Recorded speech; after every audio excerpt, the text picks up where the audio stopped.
ધરબના MT container yard વિસ્તારમાં વિકરાળ આગ, કલાકો સુધી ચાલી આગ બુઝાવવાની કામગીરી. મુન્દ્રા તાલુકાના ધરબ ગામ નજીક આવેલા એમટી કન્ટેનર યાર્ડ વિસ્તારમાં આજે અચાનક વિકરાળ આગ લાગવાની ઘટના સામે આવી હતી. યાર્ડ વિસ્તારમાં આવેલા જૂના ટાયરોના મોટા વાડામાં આગ ભભૂકી ઉઠતા થોડા જ સમયમાં સમગ્ર વિસ્તાર ધુમાડાના ગોટાઓથી છવાઈ ગયો હતો. આગ એટલી ભયાનક હતી કે કાળા ધુમાડાના ગોટા આશરે 10 કિલોમીટર જેટલા વિસ્તાર સુધી આકાશમાં દેખાઈ રહ્યા હતા, જેના કારણે આસપાસના ગામોમાં પણ ચિંતા અને ભયનો માહોલ સર્જાયો હતો. પ્રાથમિક માહિતી મુજબ આગ અચાનક ભભૂકી ઉઠી હતી અને ટાયરોમાં ઝડપથી ફેલાતા જ્વાળાઓએ સમગ્ર વાડાને પોતાની ઝપેટમાં લઈ લીધો હતો. ઘટનાની જાણ થતાં જ અદાણી પોર્ટના ફાયર વિભાગની ટીમ તાત્કાલિક ઘટના સ્થળે પહોંચી ગઈ હતી. આગ પર કાબૂ મેળવવા માટે અદાણી ફાયર ફાઇટર્સના 3 ફાયર વાહનો તેમજ ડ્રોપ કેટલ્સનું 1 વાહન સહિત કુલ 4 ફાયર વાહનો દ્વારા સતત પાણીનો મારો ચલાવવામાં આવી રહ્યો હતો. આગની ગંભીરતા જોતા ધરબ ગામના લોકો પણ મોટી સંખ્યામાં ઘટના સ્થળે દોડી આવ્યા હતા. સ્થાનિક ગ્રામજનોએ પોતાના ટ્રેક્ટર અને પાણીના ટેન્કરો દ્વારા ફાયર ટીમને મદદરૂપ બની આગ બુઝાવવાની કામગીરીમાં સહયોગ આપ્યો હતો. ગ્રામજનો અને ફાયર ટીમ વચ્ચેના સંકલનથી આગને વધુ વિસ્તારોમાં ફેલાતી અટકાવવાનો પ્રયાસ હાથ ધરાયો હતો. ઘટનાની જાણ થતાં પોલીસ તંત્ર પણ તાત્કાલિક સ્થળ પર પહોંચી ગયું હતું અને સુરક્ષા વ્યવસ્થા સંભાળી હતી. આગના કારણે કોઈ જ જાનહાનિ કે ઈજા થયાની માહિતી સામે આવી નથી. જો કે ટાયરો અને અન્ય સામગ્રીને ભારે નુકસાન પહોંચ્યું હોવાનું માનવામાં આવે છે. આગ લાગવાનું ચોક્કસ કારણ હજી સુધી જાણવા મળ્યું નથી.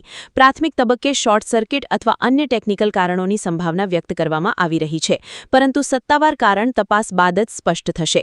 અમારી ટીમ લગભગ 1 કલાક સુધી ઘટના સ્થળે હાજર રહી હતી, ત્યારે પણ ફાયર વિભાગ દ્વારા આગ પર સંપૂર્ણ કાબૂ મેળવવા માટે સતત જહેમત ઉઠાવવામાં આવી રહી હતી. ઘટનાએ સમગ્ર વિસ્તારમાં ભારે ચર્ચા જગાવી હતી અને લોકો મોટી સંખ્યામાં સ્થળ પર ઉમટી પડ્યા હતા. શિરાજ મલિક સાથે કાસમ ખલીફા, ન્યૂઝ 11 ગુજરાત, મુન્દ્રા, કચ્છ. દોસ્તો, હાલ અમે ધ્રબ પાસે આવેલ યાર્ડ અને યાર્ડ પાસે છીએ અને મારા પાસેના દ્રશ્યો જ આપ જોઈ શકો કે અચાનક મેસેજ આવે છે કે ધ્રબ પાસે આવેલો યાર્ડની બાજુમાં એક ખુલ્લામાં પડેલા ટાયરો ભીષણ આગ લાગી અને આગ એટલી વિકરાળ હતી સાહેબ કે અહીંથી 10 કિલોમીટર સુધી આગના દ્રશ્યો, ધુવાણા ગોટા દેખાઈ રહ્યા છે. આપ જોઈ શકો છો કે તમામ દ્રશ્યો આ ભયંકર આગ લાગી છે અને આગ ઓલવવા માટે અદાણી બોર્ડના ફાયર સ્ટેશન પણ અહીંયા ઉપસ્થિત છે.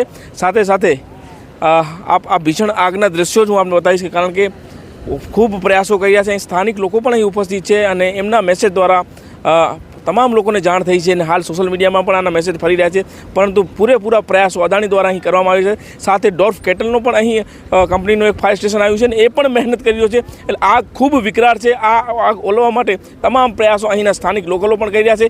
આપ આગામી જોશો અમારા દ્રશ્યો. ધ્રબ પાસે આવેલા યાર્ડમાં 1 કલાકથી આગ લાગેલી છે અને આગને ઓલવવા માટે અદાણી ફાયર ટીમ અને સાથે સાથે ડોર્ફ કેટલની ફાયરની ટીમ ખુદ જતો જહેમત ઉઠાવી રહી છે. આપ જોઈ રહ્યો છો પાછળના દ્રશ્યો, કારણ કે આગ ખૂબ વિકરાળ છે અને આ આગને ઓલવવા માટે અહીંના સ્થાનિકો પણ ખૂબ મહેનત કરી રહ્યા છે. પોતાના જે પણ વાહન છે, વાહન લઈને, ટેન્કર લઈ અને પાણી લઈને પહોંચી આવે છે. આપ જોઈ શકો છો કે ખૂબ મહેનત તો કરી છે, પરંતુ આગ એટલી વિકરાળ છે. અહીંથી 10 કિલોમીટર સુધી આ આગના ધુઆ દેખાઈ રહ્યા છે. એટલે સમગ્ર ટોક ઓફ ધ ટાઉન હાલ આ મુદ્દો છે કે આગ ક્યાં લાગી છે અને આગ લાગવાનું કારણ શું છે, કારણ કે રહસ્યમય છે, હજી પણ અકબંધ છે. પરંતુ અહીં તમામ પોલીસ પ્રશાસન, ફાયર સ્ટેશન ટીમ, તમામ ટીમો હાલ અહીં ઘટના સ્થળ છે અને આપ જોઈ શકો છો તમામ આ દ્રશ્યો.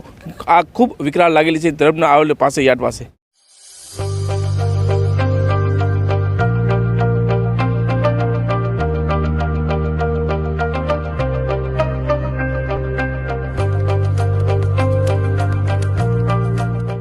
रफ्तार का जुनून, स्टाइल का तूफान, आपकी मनपसंद टीवीएस बाइक अब मुंद्रा कच्छ में युवा टीवीएस शोरूम पर.